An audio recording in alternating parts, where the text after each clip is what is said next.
IPO বলি, bond বলি, আমাদের দুইটা তিনটা জিনিস সবসময়, তিনটা জিনিস প্রধান বিষয়। একটা হচ্ছে কেন আসছে না বলা হয়, একটা হচ্ছে যে টাইম, অনেক বেশি সময় লাগছে। তো সেটা নিয়ে আমরা কাজ করছি, বিসেক এবং জিএসসি, কমপ্লিটলি প্রসেসটাকে ডিজিটাইজ করা। Hopefully by this year will be doing that. Second হচ্ছে প্রাইসিং, যে ডিকটেট করা হয়।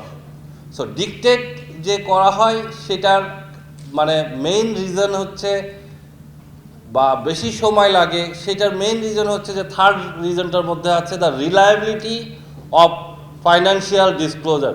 10টা কোম্পানির মধ্যে 9টা কোম্পানির ফাইন্যান্সিয়াল ডিসক্লোজারে বড় ধরনের ডিপার্চার আছে, এবং যারা আইপিও অ্যাপ্লিকেশন করছে বা বন্ডের জন্য অ্যাপ্লিকেশন করছে, বিসেক বা ডিএসসিকে যে লেভেলের ডিউ ডিলিজেন্স করতে হয় অন দ্য ফাইন্যান্সিয়াল স্টেটমেন্ট, এইটা যদি করতে হয় তাহলে মার্কেট ডেভেলপ হবে না।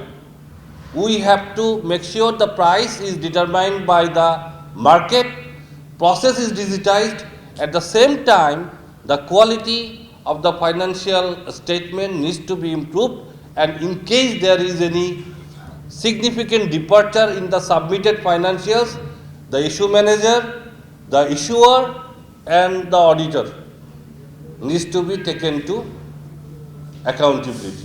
এটা যদি আমরা করতে পারি, মার্কেট ফান্ডামেন্টাল ঠিক হবে, and financial statement not only for capital market, banking sector and গভর্নমেন্টের রেভিনিউ কালেকশন, এই তিনটার জন্যই the basic fabric of our financial and economic system will not improve in the long term. যত প্রণোদনা দিই, যত আমরা ইনস্টিটিউশনাল ক্যাপাসিটি বিল্ডিং করি, ফাইন্যান্সিয়াল স্টেটমেন্ট যতদিন পর্যন্ত ট্রান্সপারেন্ট অ্যান্ড ফুল ডিসক্লোজারগুলো না আসবে, ততদিন পর্যন্ত আমাদের মনে হয় না আমরা একটা এফিশিয়েন্ট ফাইন্যান্সিয়াল মার্কেট পাবো।